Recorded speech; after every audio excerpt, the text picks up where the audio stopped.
Professor Black Ops, you see it. Let's get it. Indianapolis Housing Authority has ransomware, which handles Section 8 for the state. So let's get it.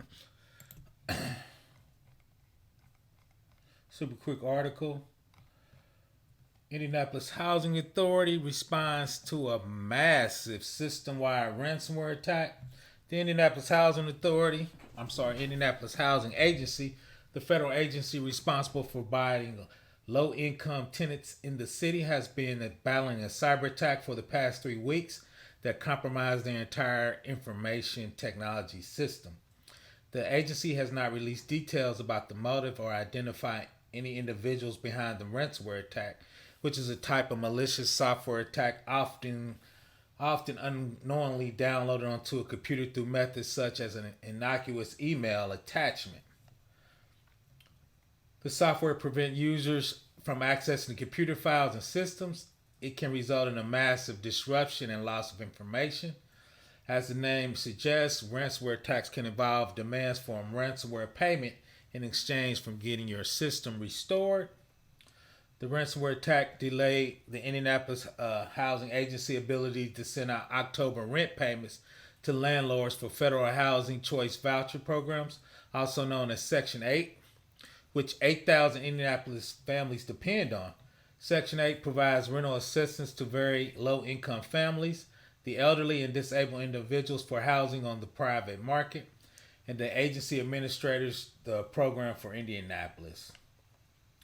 About 25,000 people depend on Indiana Housing Agency for various housing benefits, either through Section 8, living in one of the agency-owned public housing buildings. All agency employees lost access to their email during the attack, including the executive director, Marcia Lewis, who lost access to her emails for days but regained access Tuesday, according to email she sent to Indy Star. The investigation by IT security experts, law enforcement, and the agency IT service provider is underway. As of Wednesday, the attack is still ongoing. As of Monday, Lewis said the agency successfully made all October rent payments to Section 8 landlords. In the previous week, the agency had to manually send out clients' utility allowance checks and critical vendor payments because the IT system was down. Lewis said the agency is on track to complete all November rent payments on time. It has been our focus to ensure the recipients were not being negatively impacted and they could bring our system back to normal, she wrote in the email, because her email is back up. The agency is currently working to address late fees due to the delayed Section 8 payments. Lewis says she does not have an estimate of the total cost of late fees. According to the Department of Housing and Urban Development regulations regarding Section 8, the landlords may not evict tenants for non-payment by the agency, including in this case. Section 8 tenants are now responsible for paying the portion of rent owed to landlord that's supposed to be covered by Section 8 program.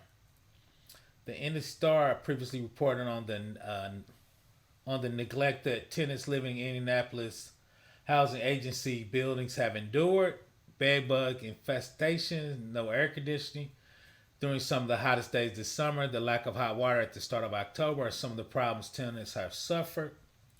In January, Lewis took over the agency, disappointed to discover how it was burdened by years for financial mismanagement, including under her predecessor, John Hall. The agency is now running a massive deficit and has resorted to selling off its real estate to find new revenue sources. The city of Indianapolis and its agencies operate on a separate system for Indiana Housing Agency and is unaffected by the attack. So that's good. There's a separation between the Indianapolis Housing Authority and the rest of the state of Indiana. I was a little concerned about that, but once again, Indianapolis Housing Agency under ransomware attack. Professor Black Ops, please subscribe.